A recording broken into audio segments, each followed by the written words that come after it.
Welcome to the last installment on my series on making a military rifle stock from scratch. The stock, as well as the handguard, are fully shaped and ready for finish. I'd like to make a point that this is a military stock, so I won't be sanding to a high grit, or polishing, or adding a dozen coats of finish. I found a book from 1917 that shows all of the steps involved in making a 1903 Springfield rifle. In it are 262 pages on making the rifle, of which 38 pages are dedicated to making the stock and the handguard. At the end of that section, there's just 3 sentences on finishing: sandpapering by hand, then dipping into a tank of boiled linseed oil and letting dry overnight.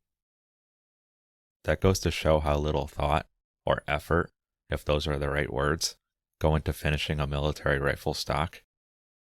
In another period piece, this one an article in a machinery magazine, dated May 1916 on making a Spanish Mauser, of the 40 operations required to make the stock, 5 of them are considered finishing steps.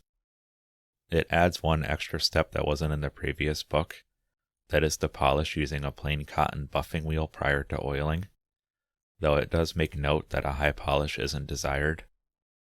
It's possible that Krags were finished to a higher degree than the later rifles described in the books and the articles, but I doubt it. And neither of them make any reference to any stain or dye used to darken the wood. A linseed oil finish will naturally darken over time, and since all original Krag stocks are well over 100 years old, they're darker now than the day they were made, though there is some color variation. Here are my other 2 Krags. The wood on the further model 1896 is dark. Most pictures of Krags I see have stocks this dark, or nearly this dark. The wood on the middle model 1898 is much lighter, though at some point in its life it had a coat of polyurethane applied to it, which could have stopped the original oil finish from darkening. What I want to do with this stock is to shoot for a color somewhere in the middle. I made this test piece from the same wood as the new stock, shaping the end slightly to give a better idea of how the color looks across curves, rather than a simple flat piece of wood. There's 1 coat of boiled linseed oil on the whole piece. In the middle, there isn't any dye or stain. On either end, I experimented with trans-tint dyes and alcohol. On the left is dark walnut, and on the right is vintage maple, which is close to this stock, and the dark walnut is close to this one. What I'll do for the new stock is to blend the 2 and hopefully end up with something in between. But before I get there, I need to disassemble the rifle.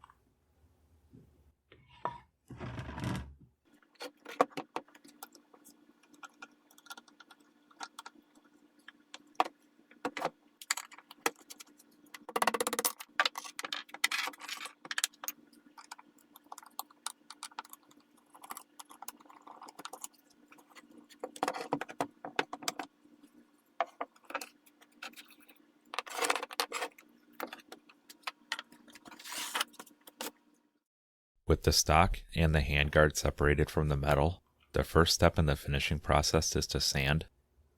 As part of the shaping process, I used a 100 grit sandpaper to remove tool marks and to smooth out curves. There is one area that I'll go over again with the 100 grit, right here on the buttstock, from where it was last held in the vise.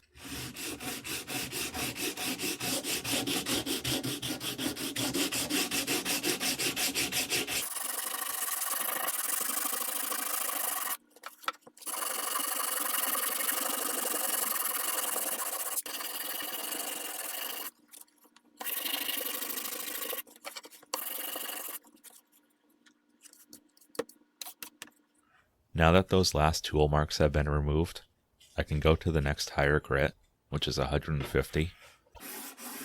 Like when shaping, I'm starting with a sanding block and long smooth strokes down the length of the stock, which follows the grain.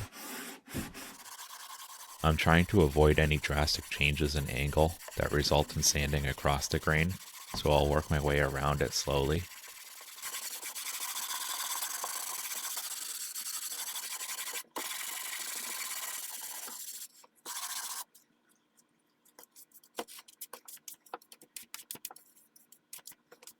The block is also very important anytime I'm sanding to an edge.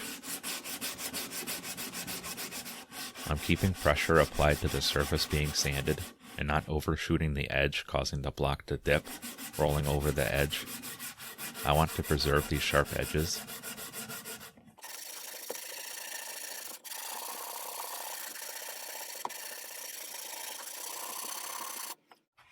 I also want to preserve the edges of the finger grooves, which the block does.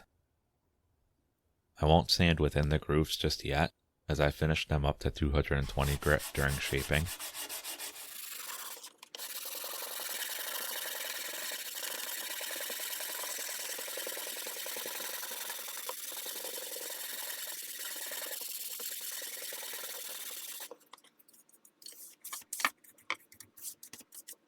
I'll continue down the rest of the stock with the 150 grit sandpaper.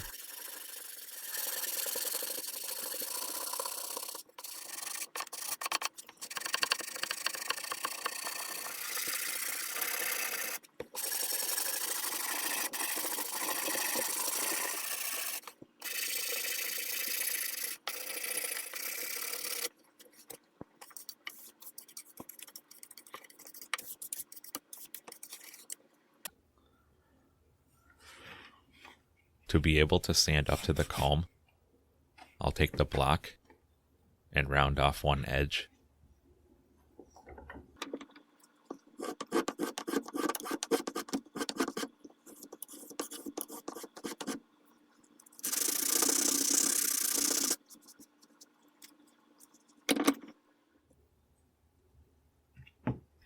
This will fit in the comb much better. I'll finish sanding the buttstock.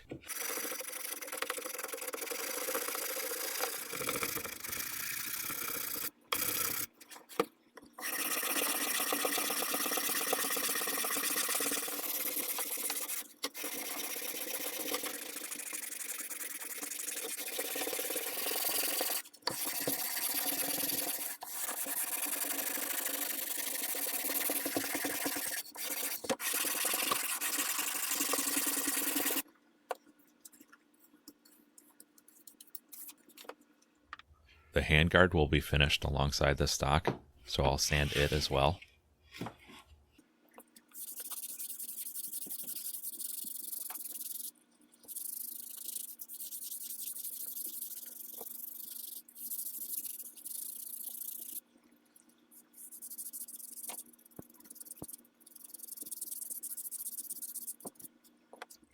I wasn't able to fully shape the front of the handguard when making it. I'll shape it now with the sanding block. I'll also add a small chamfer to the back end.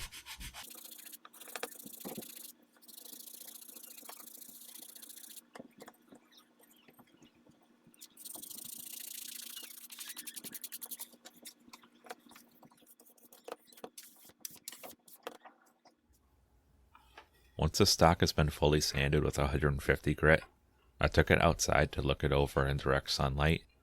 The difference in lighting will expose any areas that need further attention. But this is looking pretty good, so back inside, I'm suspending it up in the air. Next, I'm going to spray it down with water in order to erase the grain. Water will stand up any of those wood fibers that have been compressed during shaping. I found that this is something that only needs to be done once. And because I'm doing it as part of the finishing process, I won't run into any further issues should the stock get wet. Wetting the wood also gives a preview of how light the stock would be without any dye. Once the excess water has been wiped away, I'll let it completely dry overnight.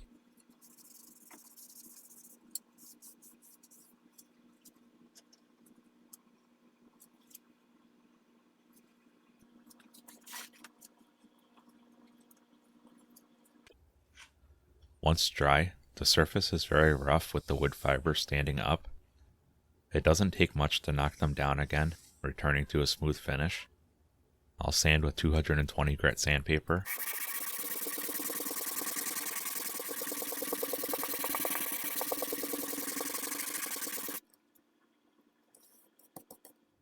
You can see the difference in the surface after just a few passes. I'll proceed to sand the whole stock using the techniques mentioned earlier.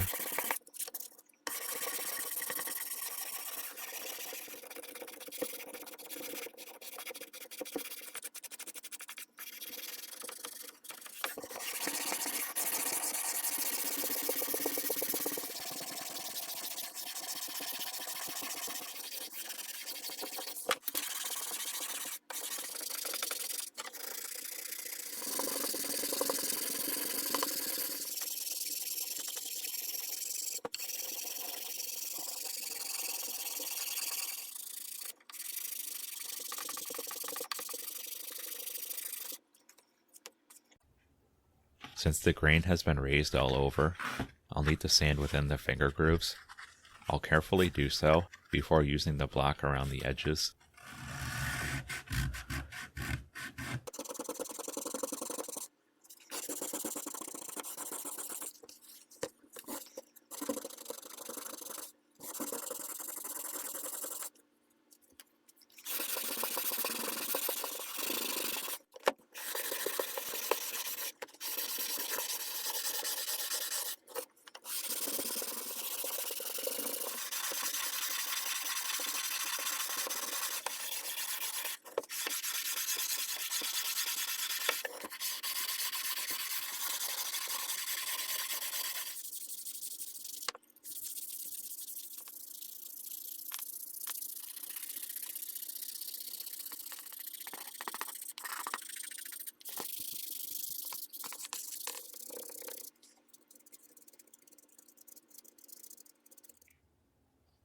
I'll also lightly sand the top surface of the stock, and I'll very lightly knock off the sharp edge with only a few passes back and forth.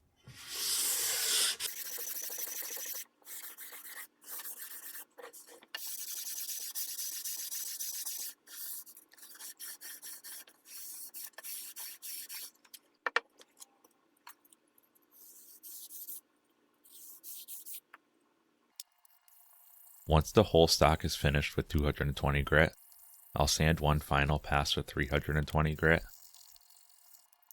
This isn't a full sanding, more like a light scuff pass, but I will go over the whole stock.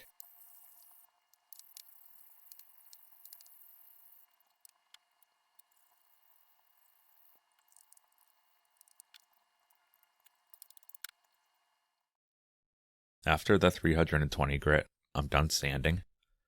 Neither book referenced at the beginning of this video were specific about how the stocks were sanded, with what grit sandpaper, or for how long. The stock is very smooth now, but it still feels like wood. It's not glossy smooth, like a polyurethane or a plastic finish, which is just what I don't want. The next step is to thoroughly remove any dust.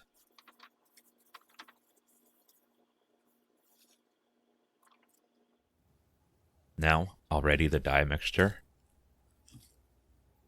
These are the two trans tint dyes that make up either side of this test piece. Like I said, I'll be mixing them together, but first comes a base of denatured alcohol, then equal portions of dye, 10 drops of dark walnut, and then 10 drops of vintage maple.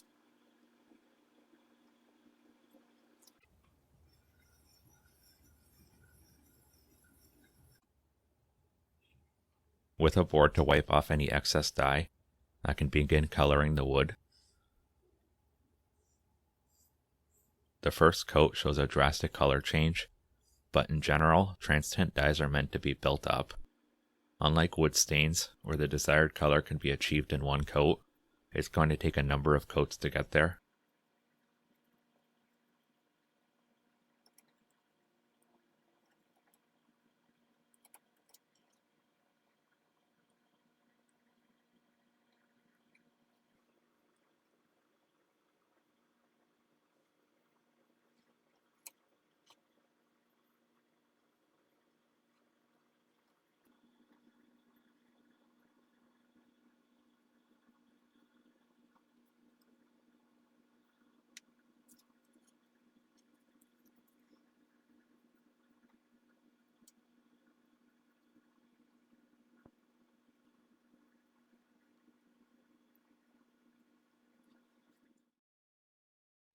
Once the first coat is applied, I can continue to build up coats.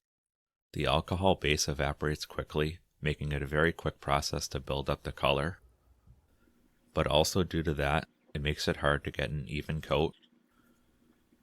I try to keep a wet edge to avoid any hard lines and streaking in the finish, but the sheer number of coats should minimize that. It's also tough to say just how many coats I'm applying, since I'm not showing all of them, and sometimes one end of the stock will dry by the time I reach the other end, so I'll go right into another coat.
To help minimize streaking, I can also apply the dye using a rag instead of a foam brush.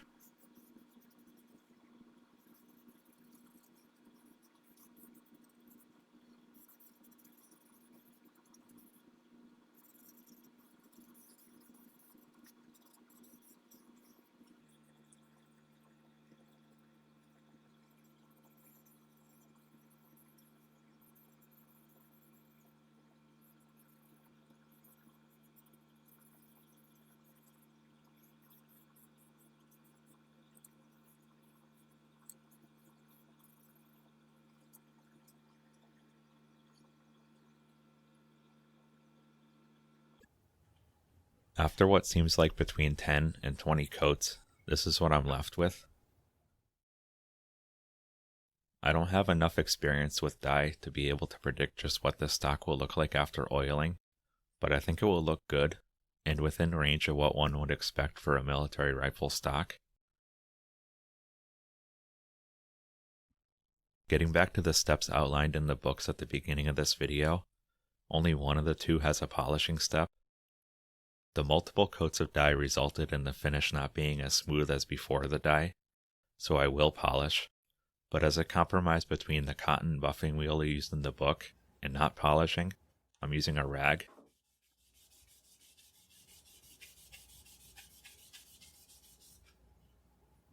It does result in a noticeably smoother finish, so I'll go over the whole stock.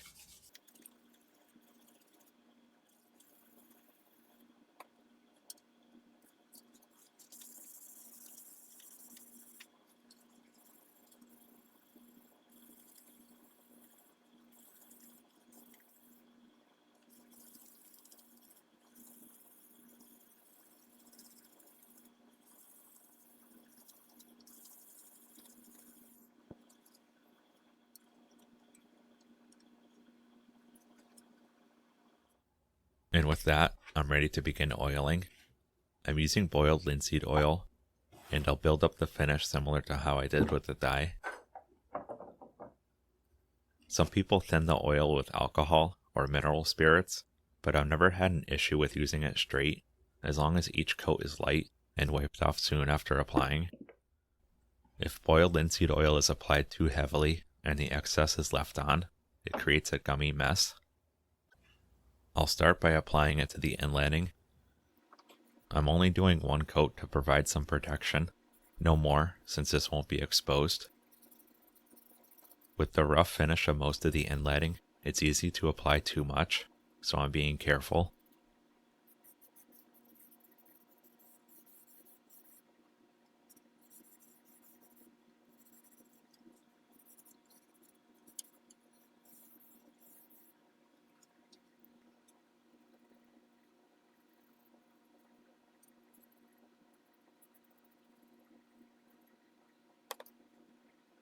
After about 10 minutes, I'll make sure to wipe off all of the excess, getting down into the tight corners.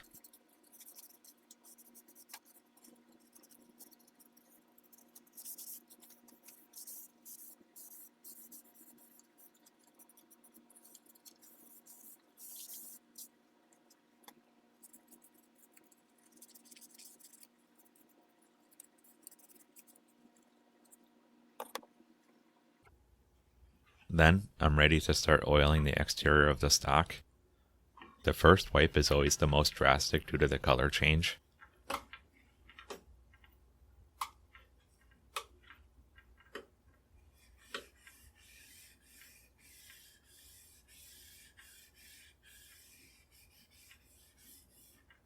I think that looks good, just like an aged linseed oil finish. And of course some of the shine will diminish as it dries, but can be built back up by additional coats. I'll continue to apply the oil over the whole stock, making sure to get the other areas where it's inlet, such as the trigger guard, sling swivel, and butt plate.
As a comparison, here is the test piece. The color looks to be in between the two ends, just like I wanted.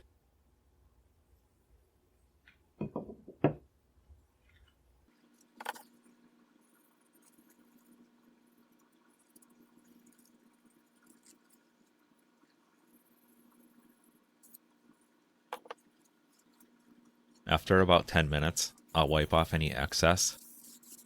The first coat always has the least, with the raw wood soaking up the oil. As I get to the later coats, wiping excess will become more and more important to prevent the finish from being sticky.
I waited a day or two between coats.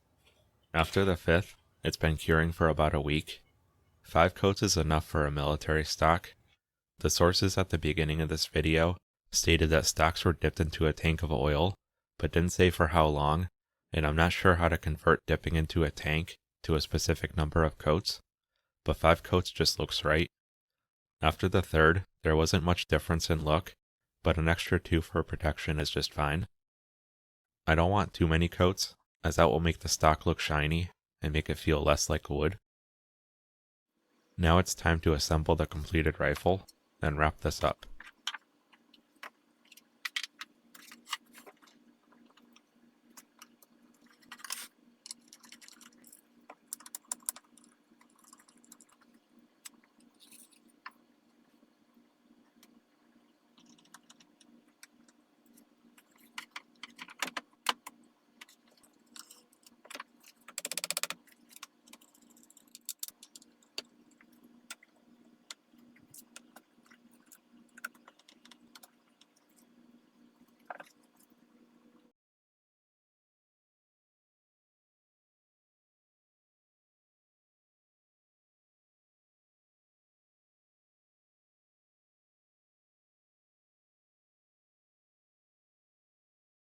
This is the completed rifle, starting with a rusty barreled action, a pile of parts, and a piece of lumber.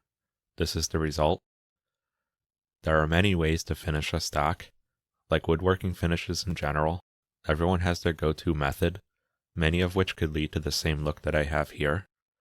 Dye isn't always necessary, but with how light my stock blank was, I wanted something darker than if I just applied oil without any dye.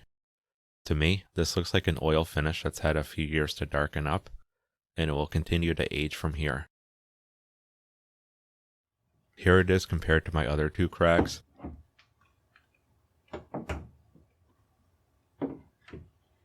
The color is in between the 2, just like I desired. As it ages and sees use, picking up scratches and handling marks, I think it will blend in and pass for an original stock. This completes my series on how to make a military rifle stock from scratch. Hopefully this series has been useful and you learned something, or perhaps gained the confidence to tackle a project like this. Thanks for sticking around to the end, and thanks for watching.